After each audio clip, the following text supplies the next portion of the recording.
భార్యాభర్తల్లో కొన్నిసార్లు భర్తలకి ఏ కంప్లైంట్స్ లేకపోవచ్చు. కానీ వాళ్ళ వల్ల కొన్ని రకాల ప్రాబ్లమ్స్ విమెన్ ఫేస్ చేస్తారు. ఇప్పుడు నేను ఒక పేషెంట్‌తో మాట్లాడాను. తనకి వాళ్ళ హస్బెండ్‌తో కలిసిన ప్రతిసారి కూడా ఇక్కడ బాగా వెజైనా దగ్గర మంటది వచ్చేసి ఇన్ఫెక్షన్ అనేది వస్తుంది. ఓకే. ఇక్కడ ఏంటి వీళ్ళ విషయంలో హస్బెండ్‌కి డయాబెటిస్ ఉంది. షుగర్ ఉంది కానీ నేను బానే ఉన్నాను. నాకు మందులు అవసరం లేదు అని చెప్పి ఆ అబ్బాయి మెడిసిన్స్ వాడడు. సో దీనివల్ల ఏమవుతుంది?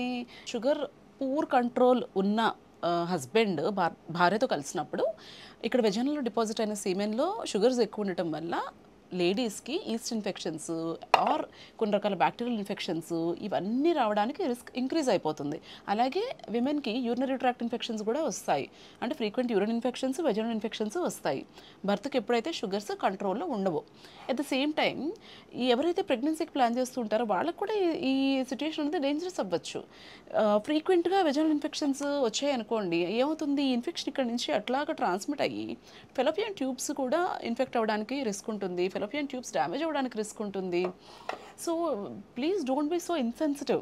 మీకు ప్రాబ్లం లేకపోవచ్చు కానీ మీ వల్ల మీ పార్ట్నర్కి ప్రాబ్లం వస్తుంది కాబట్టి దయచేసి బీ కన్సిడరేట్. మీ వల్ల వాళ్ళకి ప్రాబ్లం రాకుండా చూసుకోండి. సో మీకు డయాబెటీస్ ఉందంటే కనుక అది టెస్ట్ చేసుకోండి. రెగ్యులర్గా మెడికేషన్ వాడండి. రెగ్యులర్ టెస్ట్కి వెళ్ళండి. రెగ్యులర్ మెడికేషన్స్ వాడండి. అండ్ కంట్రోల్లో ఉంచుకోవడానికి చూడండి. మెన్కి సిమ్టమ్స్ లేకపోవచ్చు, ఇబ్బంది ఫేస్ చేయకపోవచ్చు, బట్ విమెన్కి చాలా ప్రాబ్లమ్స్ ఉంటాయి. So please try to understand that. I hope this is useful to you all. Thank you.